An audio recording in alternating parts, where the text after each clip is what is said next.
Bonjour, and welcome to Story Lab. This week, we're talking about joy, while we take a look at the story of a celebration where they had some pretty miraculous beverages.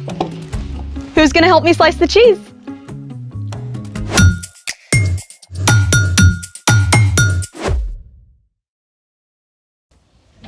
Hey Skylar, I got your text, but why was it all emojis? Hey there, welcome to the party. Barbara. Up.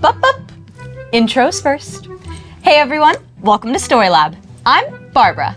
And I'm Sebastian. This week, we're talking about joy, which is choosing to celebrate what God is doing. And speaking of celebrating, on to the feast. In order of our celebration, I have prepared the ultimate dish. Ta-da!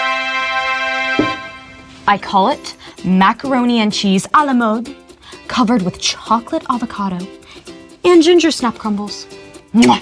Okay, I give up. What is all this? Why the emojis? Why the avocado? And why are you Barbara? Silly Sebastian. Today is our July Day extravaganza. July Day? Yep, I made it up. You don't say. You know those random holidays like Talk Like a Pirate Day that sound fun but almost no one actually celebrates? Arr. Well, I decided to take all of the holidays in July and mash them into one big celebration called July Day. We have National Mac and Cheese Day, National Emoji Day, Barbara Day, all together in one big extravaganza. That actually sounds kind of cool.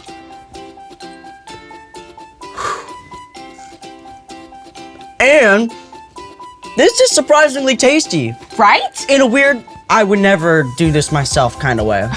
There's always a reason to celebrate, and in honor of July Day, I've planned a special experiment. Let's make it! For today's experiment, we're going to make that classic soft drink, root beer. Oh, so National Root Beer Day is also in July. No, that's in August. Keep up. But, sure. To start, you'll need 2 liters of distilled water, 1 cup of sugar, 1 bottle of root beer extract. Root beer extract was traditionally made from sassafras bark, but currently contains wintergreen, licorice, and vanilla. Thank you, random announcer voice. You will also need red and green food coloring, kitchen tongs, a large bowl, a stirring spoon, and our secret ingredient, 1 pound of dry ice. Warning! Always have adult supervision when dealing with dry ice. What he said. Where do we start? Step 1, you'll need to add all of your ingredients to the bowl. Start with the water first.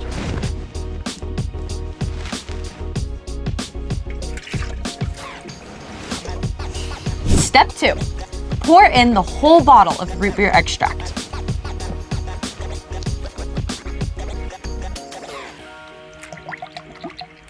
Step 3, add 1 cup of sugar and stir until the sugar fully dissolves into the water.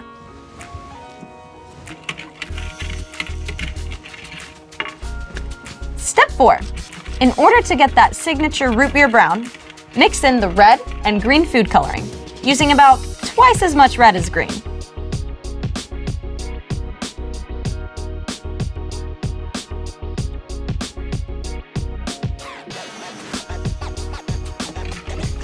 Now that's starting to look like some root beer. But it's kind of flat. Where are all the bubbles? That's where we bring in the dry ice. Step 5. I gotta ask, how can ice be dry? Dry ice isn't frozen water. It's actually frozen carbon dioxide. Oh yeah, carbon dioxide is what we breathe out when we exhale, right? Correct. And carbon dioxide also makes all the bubbles you find in soda. Let's do this. Wait! Do not touch dry ice with your bare hand or without a grown-up, because it's 109 degrees below zero. Yikes, that's Arctic. Ready?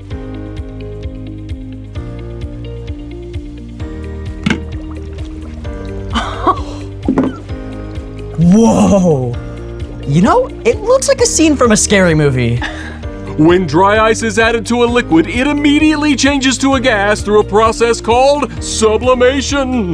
The gas fizzes, creating carbonation. Check out all the bubbles. Aw, cool. Could take a while for that dry ice to sublimate. While we wait, it's time for... The story before the story.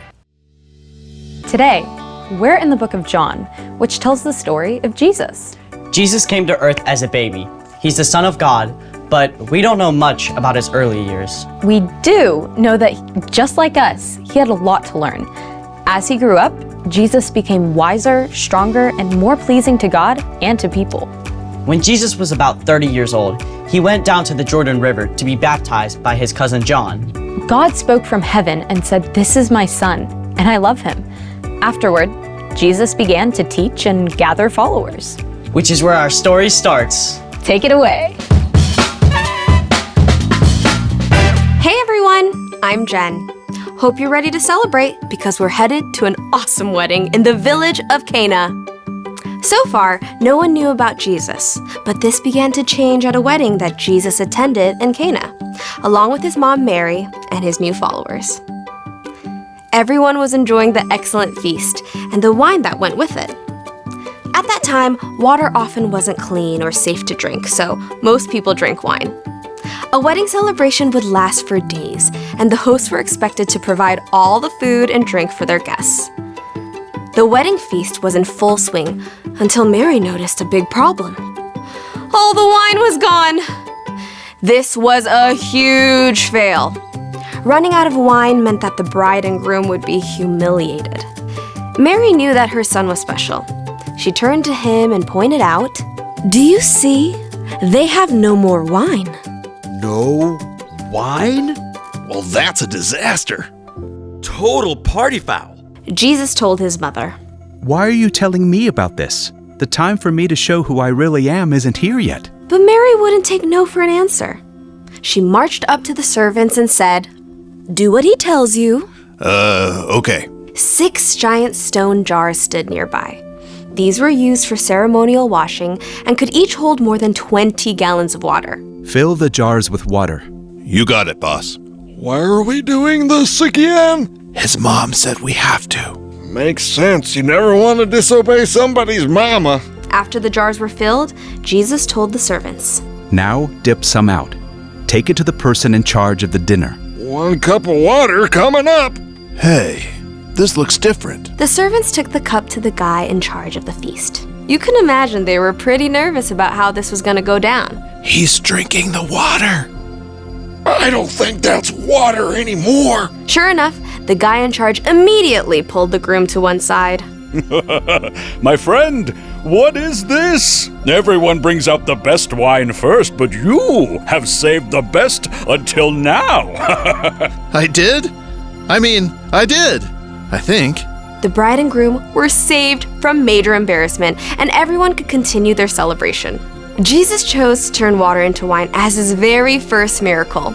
He did something incredible, simply so a group of family and friends could continue to celebrate and enjoy each other's company. The end! Those servants, can you imagine their faces? Total shock. Cleaning water one moment, expensive wine the next. God loves a celebration for sure. So, what's our part in the story? Well, Jesus showed how important it is to find joy in spending time and celebrating with family and friends. So go to all the birthday parties. It's true that parties are great, but that's not the only way we can celebrate. Usually, it's just looking to share some joy in the ordinary, everyday things. Like if you just finished reading a great book, you can share it with your friends so you can both enjoy it. Or you can celebrate that it's Friday and give some cookies to your neighbors. When my mom and I finish weeding the garden, we celebrate by making super awesome frosty lemonade. Celebrating the little things can bring so much joy to your day. Oh, my new puppy just learned how not to pee on the carpet. Can we celebrate that? Absolutely. I bet your mom is celebrating already. I think I saw tears of joy. Thanks for bringing me joy today. See you next time. Bye. So here's the thing. Jesus showed us how to have joy. And Jesus valued celebration because it brings people joy. Now can we celebrate our root beer? You know it.